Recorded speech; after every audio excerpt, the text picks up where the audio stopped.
Hi there, my name's Andy and I'm going to show you the easiest two chords to play on guitar and then show you how to play them in a chord sequence so that you know how to play along to any of the songs that are on my website already. And this is an example of an absolute first lesson with me. You can use this video so that you know what guitar lesson is going to be like, or to get a head start before your first lesson with me. So let's look at our first chord, which is an E major, and let's get you in for a close-up. So here we are. I've moved the camera so that not only can you see my cool Union Jack rug, which looks amazing, you can also see the guitar from your point of view. This should be the angle that you're looking at your guitar at. Little bit on the anatomy. I'm going to number your strings 1 through to 6. So that's from the thinnest to the thickest. And I'm going to number your frets 1, 2 and 3. Open strings are considered to be 0 fret. And I'm going to get you to put your first finger on the 3rd string inside that 1st fret. So that's string 1, 2, 3. And position wise, you want it to stay on the tips of all your fingers, and you want to be at your side of the fret. So the fret, even though the fret is technically the metal strip that goes down, fret 1 is this area here, the wooden part of your fretboard, and you want to put your first finger at this side of this area, the side closest to you, kind of arched up against the metal fret there. So that's where your first finger goes. Middle finger, 2nd fret on the 5th string, and then your 3rd finger directly underneath that middle finger. So that will be on the 4th string, also 2nd fret. So if we do those 3 again, we have 1, 2 and 3. And if you push those down with the tips of your fingers, so you kind of make a nice arch shape with your hand, or kind of like a claw hand, I guess, for want of a better term. Press those down, strum every string with your right hand, and that's what your first chord should sound like. And both of these want to be, again, at your side of the fret here. If it's over this side, it might still ring out just about, but you will have to press down significantly harder to get this note to ring out. If you press over here, you'll most likely be very surprised at how much you don't have to press down and it still rings out and sounds great. If I play that same correct chord but I'm over this side, it doesn't quite ring out when I'm pressing down the same amount. So we're over this side, and that's your first chord. Now here's that same chord from another angle. Here's our E chord. That's what it should sound like. And your first finger is on the 1st fret, 3rd string, so 1, 2, 3. And this is also the first string that we'd call our wound string. So you've got 2 strings that are like cheese wire, and then you should have 3 bronzy coloured or silver coloured strings with kind of metal wrapped around them. And that's the first one that is wound. Middle finger on the 5th string at the 2nd fret, and then your 3rd finger directly underneath that. Try and have your little finger arched against your 3rd finger. It just keeps it, makes sure we know what it's doing and it's not kind of down here or hurting your hand at all. You want to keep everything as close to this position as you can, really, to make it a nice strong shape. Okay, your second chord is going to be an A, and we're going to learn this second chord from your first chord, which is an E major. So I'm going to put that first chord, your fingers back where they were for this first chord, 1, 2 and 3. And then I'm going to get you to take your 2nd and 3rd fingers away and just keep that first finger down. This first finger is going to be what I'm going to call your anchor finger. It's going to stay on this 1st string, and it's just going to slide across to your 2nd fret. This is so that the change will be significantly easier and you'll be able to remember your chords better. So for the first 3 chords that we're going to learn, that are E, A and D, this first finger is going to stay on this third string. It's just going to slide across like this. So this is where it was for an E, and your first finger stays on the same string, but it scooches over or slides over just inside this second fret. Now it's okay if it's at this side of the fret for this one, not over this side, because we need to put your middle finger directly above it and then your third finger directly below it. So I've missed out, I've not got my third finger here, kind of like where it was for the E. I moved it one further down and my first finger is holding the note down in the space. This is your A chord, or A major, or your second chord that we've done today, and it should sound like that. So first finger's on the same string, middle finger's just above it, and third finger just below it. Now on this, for this A chord, we're not going to strum this thickest E string. I just want you to strum it from the 5th string all the way down to the 1st. We'll get into hows and whys later, but just take it from me now that it just sounds better. In my opinion, we've got this low string that is kind of spoiling the chord a little bit, and we want it to be this thickest A string that's heard. Just a short bit reason why that sounds better and why that's what I want you to do. This is your open A string, which is the root note or the bass note of this A chord of your A major, and that's why we have that one as your thickest one that we want heard. So we'll go back to the E chord, same method. Keep your first finger down, scooch it back to that first fret, and then strum your E chord. One more time to the A chord. First finger stays down, slide it over to that second fret, middle finger and third finger, middle finger above, third finger below, and strum. It sounds great. Second chord, first finger stays on the same fret, the other two come away, slide it just over that fret, middle finger above, third finger to below, and strum from that A string, from the 5th string.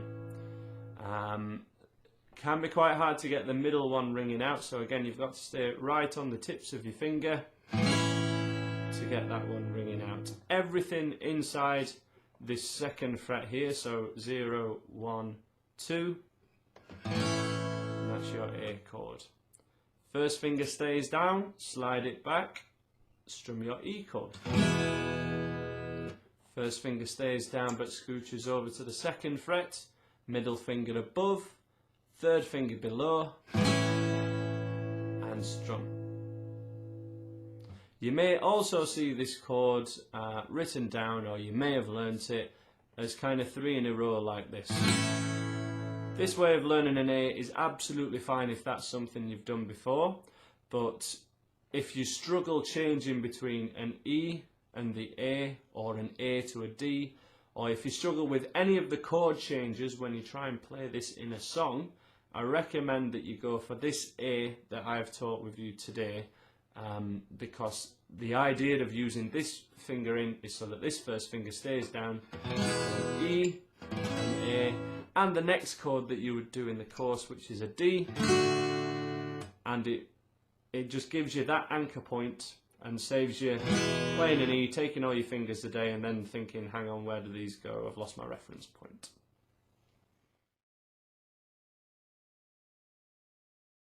Right, so now you know your 2 chords. How do we play songs with them? Well, you need to know about bars and beats. There are 4 beats in a bar, and a beat is a pulse through any kind of music. So if you're tapping your foot to a song, or you've seen or you've clapped along to bands as they're playing, kind of in a chanting motion, you're clapping along to the beat, or you're nodding your head to the beat. So if I play this pulse, that is the beat. And we play that beat to a count of 4. For example, 1, 2, 3, 4. 1, 2, 3, 4. Notice I'm playing them all totally even, with an even space in between each of the strums. If they're played some slower and some quicker, it's impossible to tap your foot to it or nod your head to it because there's no rhythm. So you need to keep everything totally even. So get your guitar and just strum along to me now playing. So 3, 4. 1, 2, 3, 4. 1, 2, 3, 4. Keep that going. So a chord sequence is playing a certain chord for a certain amount of time and then playing another chord for a certain amount of time. For example, this is what a bar of E looks like, and this is what one bar of E and then one bar of A looks like when written on a sheet of paper. And this is what that should sound like. For example, you could just do one strum at the start of each bar, so on the first beat. 1, 2, 3, then A, 2, 3, 4. 1, 2, 3, then A, 2, 3, 4. That will be for the chord sequence above. And there's plenty of songs that happen like that. The song example I like to give my students to get them playing along to a record as soon as we can is For What It's Worth by Buffalo Springfield, which was Neil Young's first band. So there's a bit of rock history for you. So if we play this chord sequence along to me, you'll be able to do it along to the record as well, and it's one song under your belt that you can play along to a song with. So get ready with your first chord, that E major. Give it a strum. 1, 2, 3, then A, 2, 3, 4. 1, 2, 3, 4. 2, 3, 4. So that's just strumming one strum per bar, which when you've got a new chord sequence is very handy. It just allows you to get all your chord changes and for you to know what's going to happen later on. It does sound, rather than learning harder chords, it sounds much better, certainly earlier on, if we can get more strumming in there. So when you learn a new song, just play one strum per bar, but once you've got the chord changes under your fingers and you're a little bit more comfortable, default to playing on the beat. If you can play on that pulse that you would tap your feet to and clap your hands to if it was being played live by a band, you will be able to play along to the record, which is such an important skill to be able to do. Many people who get up to such a high level on guitar still can't join into their favourite records or play along to the rock riffs that they know along to the record. So there's a skill there, and I want you to be able to do it straight away, even in this first lesson. So I'm going to count you in, and I want you to this time, as long as the other one went okay, I want you to strum along to that beat. Ready? 2, 3, 4. E, 2, 3, then A, 2, 3, 4. E, 2, 3, then A, 2, 3. Keep that going. E and A. E, then A. Finish on E, 3, 4. E. Beautiful. If you can do that, then you can put that record on or YouTube that song. Buffalo Springfield is the name of the band. For What It's Worth is the name of the song, and it will sound great. If you so wish, we can have a little jam now. I'll sing a little bit of it for you, and we can play together. Okay, so you ready? From your E chord, from that first chord that we did. 1, 2, 3, 4. E, 2, 3, and A. One more time, E, and then just keep that going. There's something happening here. What it is ain't exactly clear. There's a man with a gun over there telling me I got to beware.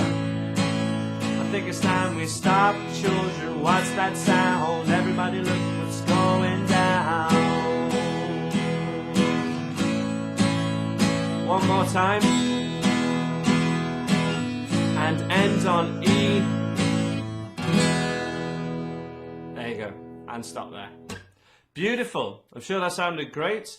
If that wasn't at a level that you can get to if you couldn't join into me then, go back and change between just E and A. Make sure your changes are absolutely solid. And you can also just play along to the record just with an E chord, just to kind of get used to playing along to the beat. Some people, it's more straightforward than others. So if you play that first chord, that E chord, you can stay on that first chord and just strum along to it. Try and count in your head every time you hear that change. You're keeping 1, 2, 3, 4, 1, 2, 3, 4 in your mind. You can count out loud if you want, and you can even try not counting as well. So try and just feel where 4 is, or just count that 1 maybe. So just go 1, 1. But at the end of the day, the acid test is, can you do this along to the record? Put the song on and strum along to it. Count yourself in and strum along. Just 2, 3, 4, and start playing. If it sounds good along to the record, then you know you're doing it right. So have fun with that, and I'll hopefully see you for a later lesson.